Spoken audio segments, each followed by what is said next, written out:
So hello guys, नमस्कार। स्वागत करता हूं मैं अपने यूट्यूब चैनल टीम वैकेंसी गुरु पर। तो दोस्तों, आज के इस वीडियो के माध्यम से बीटीएससी एएनएम 10,700 को लेकर के एक बहुत ही महत्वपूर्ण जानकारी आप सभी को बताने वाला हूं। और मैंने आपको यूट्यूब पर सबसे पहले बता भी दिया है। सबसे पहले ये समझ लीजिए, आप लोग बहुत सारे लोग नहीं भी जानते होंगे, तो उन लोग को भी बता देना चाहता हूं कि बीटीएससी एएनएम 10,700 में केस हो चुका है। और ये आज नहीं हुआ है, काफी समय पहले भी हो चुका है। मैं पहले ही बता देना चाहता हूं, मैं आपको ऑफिशियली नोटिफिकेशन पर भी लेकर के चलूंगा, साथ में जो वेबसाइट के माध्यम से जानकारी मिलता है उस पर भी लेकर के चलूंगा। लेकिन इस वीडियो के माध्यम से बात करेंगे कि क्या केस हुआ है तो कोई बहाली पर प्रभाव पड़ सकता है। बहुत सारे लोग का क्वेरी रहता है कि केस होता है तो सीधे बहाली रद्द हो जाता है, तो क्या बहाली रद्द होने का चांस है या फिर नहीं है, उस पर भी बात करेंगे। और साथ ही में ये भी आपको बताएंगे कि क्या बहाली देरी अब कर दिया जाएगा, बहाली अब लेट से किया जाएगा,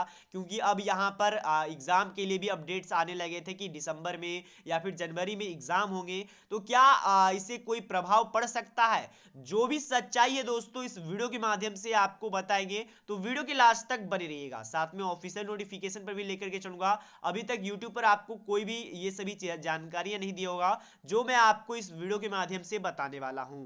देखिए दोस्तों, सबसे पहले तो मैं आपको प्रूफ के तौर पे ये चीज दिखा देना चाहता हूं कि ये एक जो आपका एनएम 10,700 पे केस हुआ है। मैं आपको पहले बता देना चाहता हूं, संविदा एनएम जो भी यहाँ पर बहनें थी, जो उनका जायज मांग था, मैं ये नहीं कहता हूं कि उनका मांग गलत था, क्योंकि वो संविदा पर काम कर रही है कई वर्षों से, तो उनका मांग जायज था। तो यहाँ पर जो उनका मांग था उसको लेकर के यहाँ पर केस फाइल किया गया है।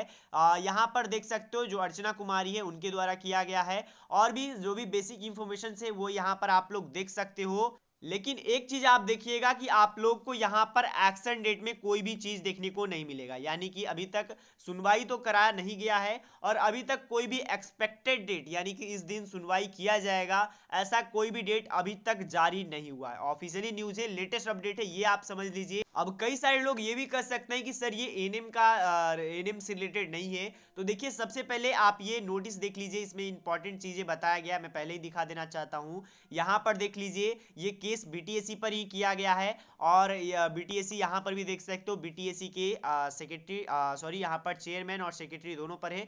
तो ये आप देख लीजिएगा, ये इंपॉर्टेंट है, तो ये आप समझ लिए दोस्तों। तो देखिए, सबसे पहले तो मैंने आपको प्रूफ के साथ लेटेस्ट अपडेट है वो मैंने आपको बता दिया। अब मैं आपको ऑफिशियली नोटिस भी दिखा देना चाहता हूं। इसके साथ ही जो भी यहां पर मिथ है या फिर जो भी बातें चल रहा है कि क्या इससे बहाली रद्द हो जाएगा, क्या इससे क्या हो जाएगा, तो ध्यान से अब सभी बातों को समझिएगा। सबसे पहले दोस्तों, मैं आपको जो भी लोग यहां पर बहाली रद्द होने की बात सोच रहे हो, ऐसा कुछ नहीं होने का, ये एकदम कंफर्म कर लीजिए। लगभग एकदम मान लीजिए कि बहाली इससे कोई भी प्रभाव नहीं पड़ेगा।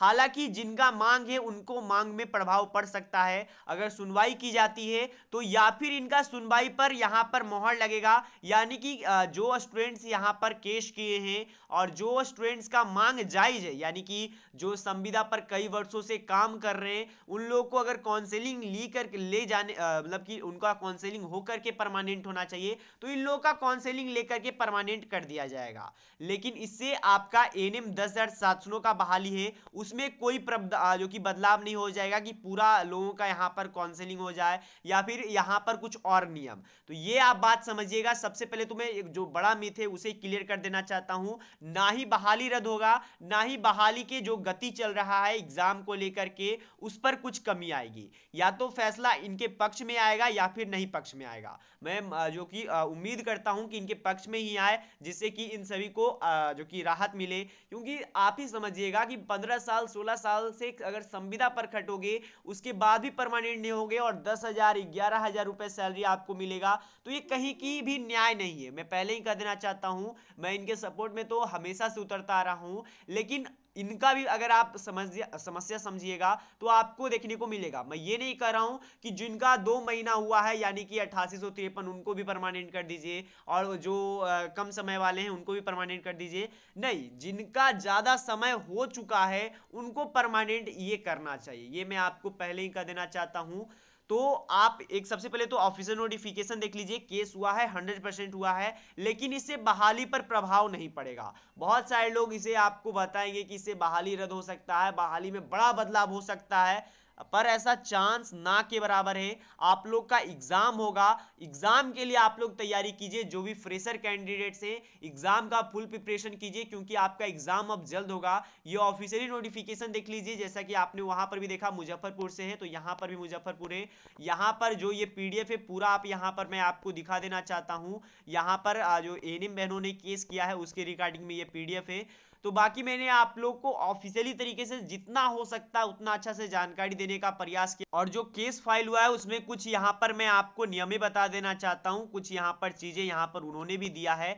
ये जो कि नियमावली है ये 2018 का नियमावली है, जिसमें कि आपको बात किया गया था कि आपका नियुक्ति एकदम आपके जो भी आपका डिप्लोमा है उसके अनुसार और कार्य अनुभव के अनुसार यहाँ पर लिया जाएगा।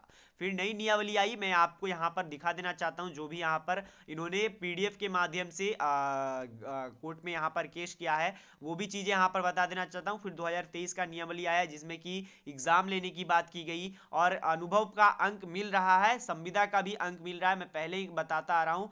पर उनके लिए ये कहना है कि हमें उतना से काफी नहीं है। तो यही कुछ जानकारी बताना था, मेनली आपको ये देना था कि आप माइंड में ये सवाल बिल्कुल ना रखिएगा कि केस के कारण से बहाली रद्द हो जाएगा या फिर केस के कारण से बहाली धीरे हो सकता है। कोई भी घबराने की बात नहीं है, केस हुआ है, जरूर हुआ है, ये मैं नहीं कह रहा हूं कि केस नहीं हुआ है, हुआ है। बाकी जो बहनें केस किए हैं उनका जायज मांगे संविदा बहने का। अब उनको सुनवाई कब तक होता है, क्योंकि आपको भी पता है बिहार का हाई कोर्ट का क्या नियम है, बहुत धीरे काम होते हैं, बहुत प्रक्रिया में काम होते हैं। पता होगा आप लोग को भी कितना कार्य होता है, तो सभी कुछ देख रेख के सब कुछ होते हैं। तो मिलते हैं दोस्तों कोई नेक्स्ट वीडियो में, तब तक के लिए गुड बाय, धन्यवाद वीडियो देखने के लिए, मिलते हैं कोई नेक्स्ट वीडियो में।